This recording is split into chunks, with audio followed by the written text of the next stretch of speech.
దేవునానికి వందనాలండి. అయ్యగారికి అమ్మగారికి వందనాలు. మరి సహోదరు రాజమండ్రి నుంచి వచ్చారండి కృపామణి గారు. మరి సహోదరికి 10 సంవత్సరాల బట్టి మరి క్యాన్సర్ బలహీనత ఉందండి. మరి చాలా హాస్పిటల్ తిరిగారు, చాలా మందులు అయితే వాడారు. మరి హాస్పిటల్ పెట్టి కరెంట్లు గట్ట పెట్టారంటండి.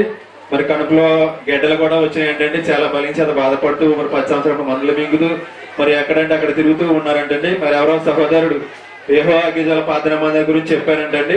మరి ఈ మందిరానికి వచ్చిన తర్వాత 8 వారాలు చెప్పారంట. వారాలు తిరుగుతుండగానే దేవుడు మంచి ఆరోగ్యం దయచేశారంటండి.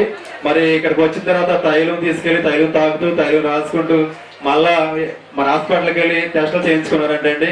క్యాన్సర్ నార్మల్ రిపోర్ట్ చేశారండి.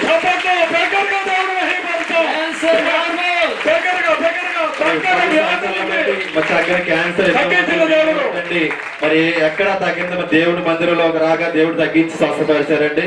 దేవుడి సాక్ష్యం దీవించి ఆచరించిన కాక.